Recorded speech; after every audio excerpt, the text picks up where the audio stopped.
இன்றைக்கி பசங்களுக்கு school open ஆகிடுச்சு. ஒரு ஹெல்த்தியான லஞ்ச் கொடுக்கலாம் அப்படின்னு சொல்லிட்டு நைட்டே இந்த பச்சை பயிரை ஊற வச்சுட்டாங்க. ஏன்னா ஊற வச்சு பண்ணால் நமக்கு சீக்கிரமாக வேகும், இல்லைனா கொஞ்சம் டைம் ஆகும்னு சொல்லிட்டு நைட்டே ஊற வச்சுட்டேன்.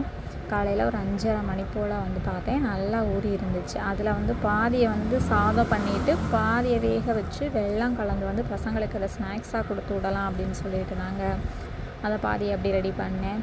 ஏன்னா வீட்டில் இருந்தால் இந்த மாதிரிலாம் கண்டிப்பாக சாப்பிட மாட்டாங்க, வாய்ப்பே கிடையாது. கடையில் உள்ள ஸ்நாக்ஸ் இந்த மாதிரி எடுத்து சாப்பிட்டுட்டே இருப்பாங்க. ஸ்கூல் டைமிங்கில் நம்ம இந்த மாதிரி பண்ணி கொடுத்தா தான் எப்படியா சாப்பிட்ருவாங்க. ஏன்னா பசங்களோட ஸ்கூலில் இருக்கும்போது சாப்பிட்ருவாங்க. அதோட காலைல பார்த்தா நல்லா ஊறி இருந்தது. அதை கொஞ்சம் பிரியாணி ஸ்டைலில் தான் பண்ணேன். இஞ்சி பூண்டு பேஸ்ட்டு, கரம் மசாலா, பட்டை அதெல்லாம் போட்டு சாம்பார் பொடியை சேர்த்துக்கிட்டேன். மஞ்சத்தூளும் சக்தி சாம்பார் மசாலா தான் சேர்த்து நல்லா சூப்பராகவே இருந்துச்சு. அது கூட மீன் மேக்கரும் சேர்த்துக்கிட்டேங்க. இந்த மாதிரி பண்ணி கொடுத்தா என் பையன் சின்னவன் கொஞ்சம் நல்லா சாப்பிடுவான்.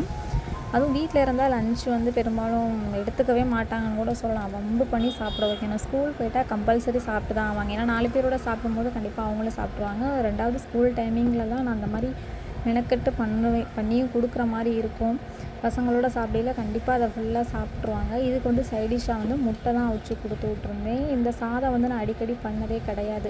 இன்றைக்கி ஃபஸ்ட் டைம் ஸ்கூலுக்கு பசங்களுக்கு இதை பண்ணி கொடுக்கணும் அப்படின்னு சொல்லிட்டு கண்டிப்பாக இதை பண்ணிடணும்னு சொல்லிட்டு தாங்க பண்ணேன். சூப்பராகவே இருந்துச்சு. சாம்பார் பொடி கொஞ்சம் அதிகமாக சேர்த்துக்கிட்டதுனால கொஞ்சம் காரமாக இருந்துச்சு. மற்றபடிக்கு டேஸ்ட்டெல்லாம் பிரியாணி மாதிரியே சூப்பராக இருந்துச்சு.